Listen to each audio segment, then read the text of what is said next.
Hello, everyone, and welcome to this series, which is primarily focused on the Thought Programmers Hub classes that I conduct and all the research that I have been doing to make this model effective. So, what I would like to focus in this video is on the child being so important. What I've realized is each child is not just an enrollment or a student. I think a child is an individual, and to really determine whether the child is going to be a part of which batch and what timings, it shouldn't be about the place where it's happening. It shouldn't be about which day is convenient for the parent. Of course, that matters to some extent, but for me what really matters is the child as an individual, and then to understand as a collective that which batch would be like most suited for the child, so that the child gets the right kind of opportunity to grow. So I'll give you an example. There are times when children who inquire about the classes, parents inquire. So when they tell me that my child has a certain personality, so the child has, let's say the child is introvert, or the child is very good with writing, the child loves to read, so or the child is very naughty, very sensitive, very emotional, very shy.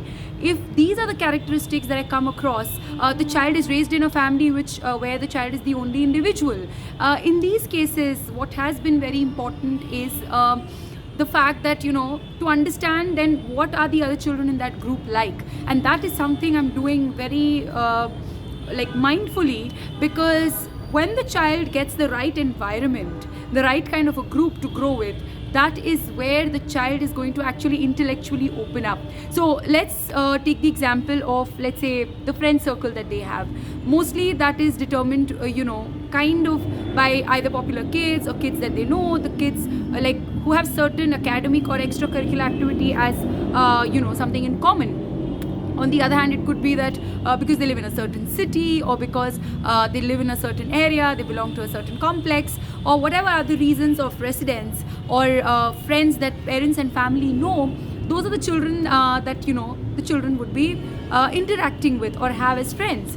But here, what I realized was what has really worked is the part where I have been able to pinpoint where the child is going to grow.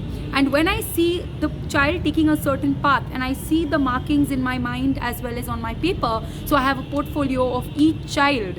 Now, even when I had 30 students in March 2020, after that I realized I had to improve my game. I had to make it more personalized than it was. So when I realized that each child was important, and wanted to make the child like a really important part of this entire process as an individual, as well as what group they belong to, it really worked wonders. Having said that, there were times when I saw that the child was really growing faster than the other kids in the group.